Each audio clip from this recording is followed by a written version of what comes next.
ప్రజలందరికీ నమస్కారము. నిజంగా చెప్పాలంటే చాలా దురదృష్టకరమైన బాధాకరమైన విషయము ఏదైతే మనము విన్నటువంటి విషయం. నిజంగా ఇంత ఘోరమైన సంఘటన జరిగిందా అని చెప్పేసి ప్రస్తుతము యాక్చువల్గా నా ఈవెంట్స్ ఉండడం వల్ల, అవుట్ ఆఫ్ స్టేషన్ ఉండడం వల్ల ఆలస్యంగా స్వామివారిని కలవడం కోసం రావడం జరిగింది. చిలుకూరు బాలాజీ టెంపుల్ ఒక అర్చకులు అనేక దశాబ్దాలుగా సేవలు అందిస్తున్నటువంటి ప్రజలందరికీ కూడాను అసలు నిజమైన సనాతన ధర్మం యొక్క మూల విలువలు ప్రజలకు అర్థమయ్యే విధంగా, వారి జీవన విధానం ఉండే విధంగా అర్చకులు రంగరాజన్ గారు ఇస్తున్న సేవలు మనందరికీ తెలిసినటువంటిదే. కేవలం హిందువులు మాత్రమే వారిని అభిమానిస్తారు అని కాకుండా ప్రజలందరూ అభిమానిస్తారు. ఇక్కడ ఉన్నటువంటి ప్రాంతంలో ప్రతి ఒక్క వ్యక్తి కూడా మా వ్యక్తి అన్న భావన కలిగే విధంగా వారి యొక్క జీవన విధానం, వారి యొక్క బోధనలు నిజంగా చాలా గొప్ప ఇన్స్పిరేషన్, ఆదర్శంగా ఉన్నాయి. అలాంటి గురువుగారి మీద ఇంత ఘోరమైనటువంటి అఘాయిత్యం జరగడం అనేది చాలా చాలా బాధాకరమైన విషయము. నిజంగా చెప్పాలంటే ఆ విజువల్స్ ఏవైతే చూస్తున్నామో అవి చూస్తుంటే గుండె తరుక్కుపోతుంది.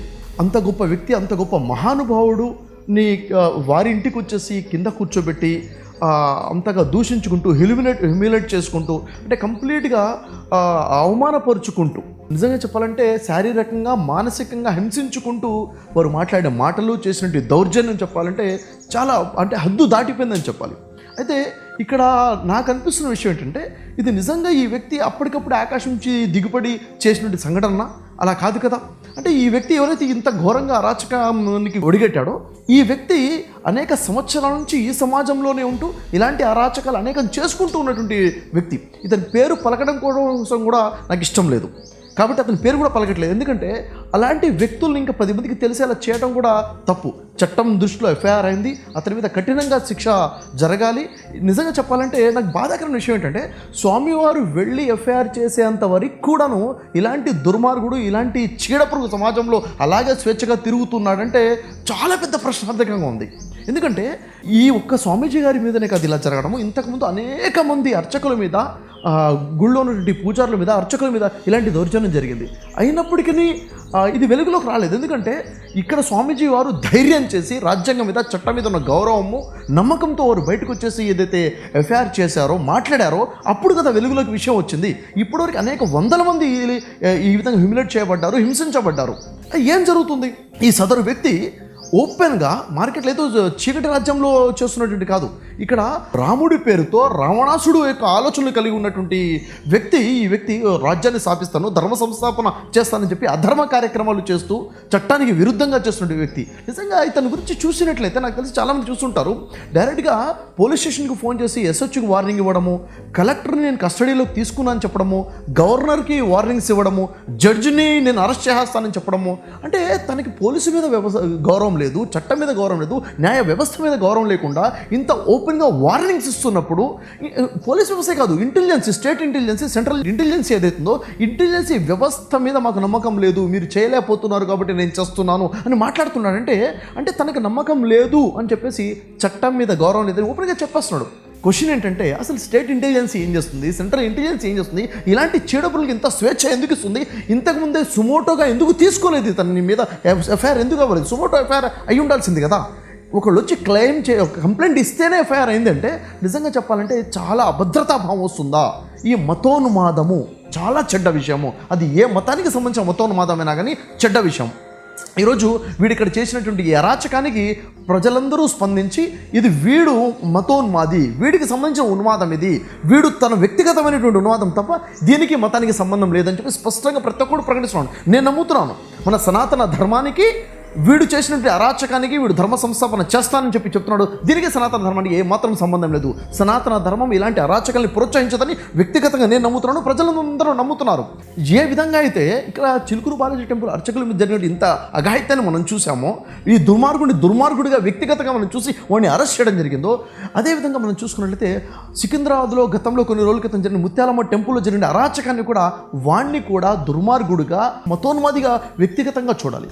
ఎవడైనా ఇలాంటి అరాచకాన్ని పాల్పడితే దానికి ఏ మతానికి కూడా సంబంధం లేదు. సనాతన ధర్మానికి వీడికి కానీ, ధర్మానికి కానీ, దీనికి కానీ ఎవరికి సంబంధం లేదు. ఇలాంటి చీడ పురుగుల్ని వేరేయాల్సిన అవసరం తప్పకుండా ఉంది. సో దయచేసి ప్రజలందరికీ నేను చెప్తున్న విషయం ఏంటంటే ఇలాంటి దుర్మార్గం ఎక్కడ కనపడ్డా కానీ వెంటనే అప్రమత్తమై పోలీసు వ్యవస్థకి, చట్టం వెలుగులోకి, న్యాయ వెలుగులోకి మనం విషయాన్ని తీసుకొని రావాలి. వీటన్నిటి కూడా ముక్తకంఠంగా మేము అందరం కూడా చెప్తున్నాము. స్వామివారి మీద జరిగినటువంటి, గురువు గారి మీద జరిగిన ఏదైతే ఈ రాచకం ఉందో పూర్తిగా మేము బాధపడుతున్నామో, ఖండిస్తున్నాము. ఇలాంటి అరాచకాలు జరగకుండా ఉండాలి. చట్టం చాలా కఠినంగా శిక్షించాలని చెప్పేసి మనస్ఫూర్తిగా మేము కోరుకుంటున్నాము. ఎందుకంటే ఇలాంటి ఆలోచన ఇంకెవరికి కూడా రాకుండా చేయాలి, ఇంకెవరు కూడా ఇలాంటి ఆలోచన రాకుండా కావాలి. స్వామీజీ గారిని కలిశాను. నిజంగా చెప్పాలంటే చాలా గొప్ప మహానుభావులు, చాలా గొప్ప మనస్తత్వం ఉన్నటువంటి వ్యక్తి. వారు ప్రజలందరికీ కూడా అసలు సనాతన ధర్మంలో ఉన్నటువంటి విలువలు ప్రజలకు అర్థమయ్యేటట్టుగా బోధనలు అందించేవారు. సనాతన ధర్మంలో ఉన్నటువంటి సమానత్వాన్ని ప్రజలకి అర్థమయ్యే విధంగా బోధించినటువంటి గొప్ప ఒక ఆదర్శమూర్తి అని చెప్పాలి. నిజంగా చెప్పాలంటే మనస్ఫూర్తిగా వారి మీద జరిగిన దీన్ని ఖండించుకుంటూ సంతాపం వ్యక్తం చేస్తున్నాను. జరిగినటువంటి ఈ దుర్ఘటనలో చిలుకూరి బాలాజీ టెంపుల్ యొక్క ప్రధాన అర్చకులు రంగరాజన్ గారి మీద ఏదైతే దాడి జరిగిందో, నిజంగా గుంట నక్కల్లాగా 20 మంది ఒకేసారి దాడి చేయడము, హ్యూమిలేట్ చేయడము, వారి మీద పిడిగుద్దులతో మాటలతో కంప్లీట్గా కింద వచ్చేబట్టి ఆ సమయంలో ఆ స్వామీజీ అర్చకులు వారు కనబరిచిన ధైర్యం చూడండి, రాజ్యాంగం మీద వారికి ఉన్న నమ్మకం చూడండి, చట్టం మీద వారికి ఉన్నటువంటి రెస్పెక్ట్తో వారి ఇచ్చిన సమాధానం, రాజ్యాంగం ప్రకారంగా నేను ఏదైనా చేస్తాను, చట్టాన్ని ప్రకారంగా చేస్తాను, మీరు చేస్తున్న దుర్మార్గం అని చెప్పేసి కథా కంచిగా చాలా నిక్కచ్చిగా మాట్లాడారు. ఆ టైంలో ఆ గుంట నక్కల మధ్య ఒక సింహం కనబడింది నాకు నిజంగా చెప్పాలంటే. అందుకే వారిని కలవడం కోసం వెళ్ళినప్పుడు ఇండియన్ ఎంబ్లమ్ అయినటువంటి భారతదేశ చిహ్నమైనటువంటి 4 సింహాలు ఏవైతే ఉన్నాయో సింహానికి గుర్తుగా వారికి ప్రజెంట్ చేయడం జరిగింది. అది చాలా సంతోషాన్ని వ్యక్తపరిచారు. స్వామివారు చెప్పిన విషయాలు ఏంటంటే నిజమైన రామరాజ్యాన్ని మనం స్థాపించాలి. నిజమైన రామరాజ్యం అంటే సమాజంలో శాంతి రావడము, శాంతిమైన సమాజాన్ని, సమానత్వంగా ఉండే సమాజాన్ని, మానవత్వంతో ఉన్న సమాజాన్ని నెలకొడమే నిజమైన రామరాజ్యం. అంతే తప్ప ఈ దుర్మార్గము, ఈ మతోన్మాదము రామరాజ్యం కాదని వారు వ్యక్తపరిచిన మాటలు వింటుంటే నేను పులకరించిపోయాను. నిజంగా చాలా సంతోషం అనిపించింది.